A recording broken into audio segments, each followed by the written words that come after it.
Agora, falando mais especificamente sobre a execução dessas pranchas, como montá-las e onde, eu pensei em fazer uma introdução muito básica do InDesign, para quem quiser dar uma explorada nele por agora, mas falar mais especificamente de recursos dentro desses programas de diagramação, como Corel, e outros programas online, além do InDesign, que vocês vão conseguir achar independente de qual programa vocês estiverem utilizando. Então, a primeira coisa que eu acho que é o pontapé inicial da diagramação é utilizar as linhas guia. Aqui no InDesign é só você puxar a partir dessas réguas do entorno para criar um grid inicial que você vai seguir para fazer a colocação do conteúdo dentro da prancha. Então, isso ajuda demais a ter um pontapé para esse layout e para você não ter que ficar o tempo todo arrastando o texto para lá e para cá para ter certeza de que ele está alinhado. Então, a criação dessas linhas guia pode ajudar bastante também vocês ganharem tempo nessa etapa. Uma outra coisa interessante que esses programas geralmente oferecem é a possibilidade de cortar essas imagens em outros formatos, né? Geralmente isso é chamado de máscara de corte ou clipping mask, mas aqui no InDesign você pode usar a ferramenta de frame. Eles têm uma ferramenta específica que oferece uma máscara de corte em formato de polígono, elipse ou quadrado. Então, vamos fazer um teste com essa elipse para ver como ficaria, por exemplo, o corte dessa planta aqui da esquerda num frame redondo. Então, eu criei o frame, ele está invisível porque ele está aqui sem contorno e sem preenchimento, mas eu vou colocar só para a gente conseguir visualizar. Eu venho na imagem que eu quero cortar, dou Ctrl X ou outro comando de corte, clico no frame e clico Ctrl Alt V. Ele vai demorar um pouquinho, mas ele vai colar essa imagem dentro do frame que a gente criou e ele também vai oferecer a opção da gente arrastar essa imagem dentro do frame criado. Então, a gente pode reposicionar para refazer o enquadramento dessa imagem de acordo com o que a gente precisar, com o que a gente quiser fazer aqui. Uma outra coisa interessante do InDesign é que ele não guarda as imagens dentro dele. Ele cria vínculos com imagens que estão dentro do seu computador. Por que isso é bom? O arquivo fica muito menos pesado do que, por exemplo, um InDesign ou um Photoshop, que todos os arquivos têm que estar inseridos dentro da prancha. Então, o que você vai fazer se você resolver usar o InDesign é vir aqui em Arquivo, Inserir e procurar no seu computador o arquivo que você deseja colocar dentro da prancha. Vou fazer um exemplo aqui. Ele vai te dar a imagem e você pode tanto clicar para que ela entre no tamanho original dentro da prancha, ou clicar e arrastar para definir o frame no qual ela vai estar inserida. São essas duas opções. E essa é outra questão interessante também.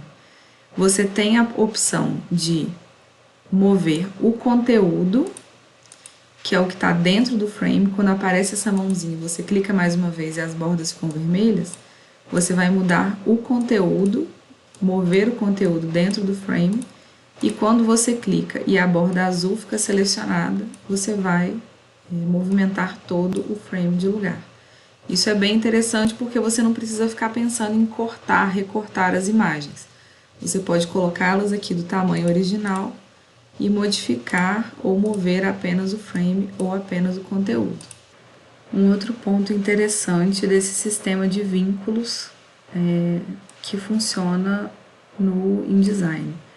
Caso você faça uma imagem de CAD ou um render ou uma colagem e você queira inserir ela na prancha, mesmo ela não estando completamente finalizada, você pode fazer essa inserção para ver como fica o posicionamento dela na prancha, e depois você apenas salva a nova versão com o mesmo nome, Você substitui a versão lá na sua pasta do computador e ela automaticamente vai atualizar aqui no arquivo.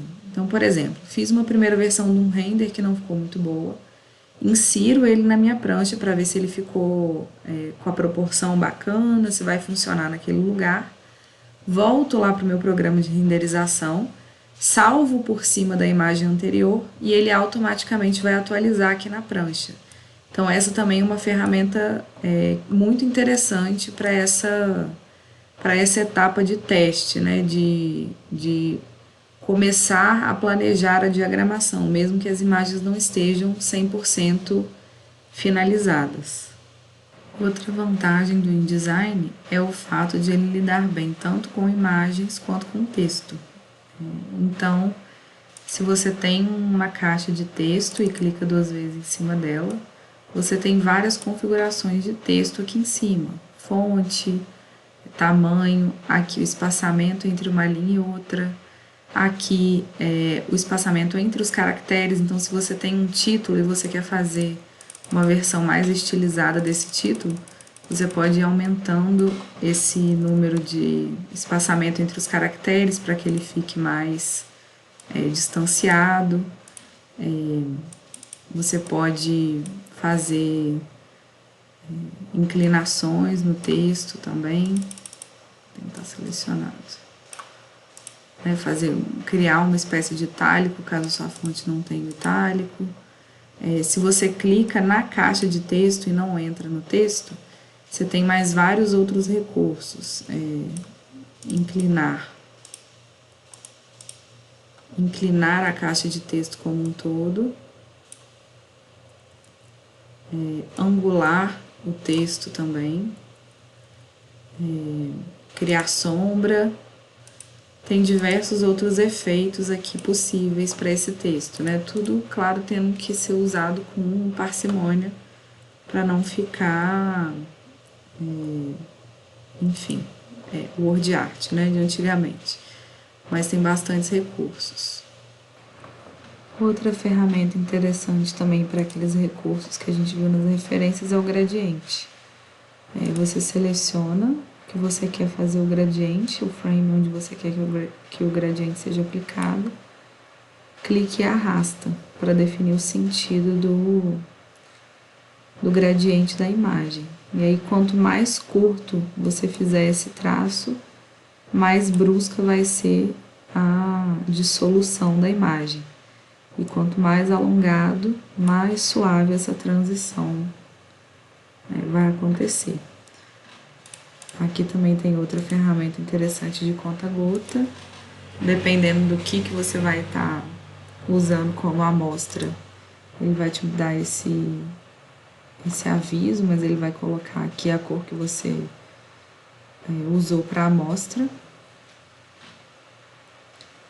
Aqui as de caneta e lápis que funcionam muito como elas funcionam no Illustrator. O InDesign tem muitas coisas parecidas com as do Illustrator, na verdade. Enfim, muitas funcionalidades de texto, de imagem, de recorte, de diagramação.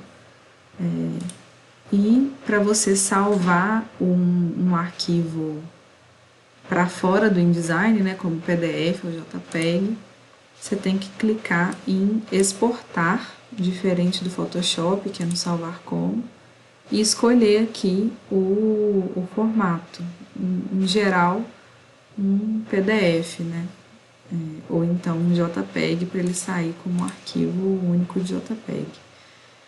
Mas aqui também não tem bicho de 7 cabeças não, uma exportação normal. Mas eu acho que era mais ou menos isso. Se vocês quiserem algum recurso específico, tem muitos tutoriais na internet, no YouTube. E muitas dessas coisas que eu fiz aqui, vocês conseguem fazer no Illustrator e no Photoshop, para quem já tem mais habilidade. Mas esse é o programa específico da Adobe para diagramação. Então, ele vai ter outros recursos que esses outros 2 programas não vão ter. Mas eu quis mostrar nele mais para traduzir as soluções em ferramentas mesmo do software. de como cortar nessa máscara de corte, fazer esse gradiente, mas no geral a maioria dessas coisas vocês conseguem fazer em outros programas também, beleza? Se tiverem alguma dúvida ou quiserem alguma ajuda extra com essa questão da diagramação, a gente se encontra essa semana nos horários de atendimento.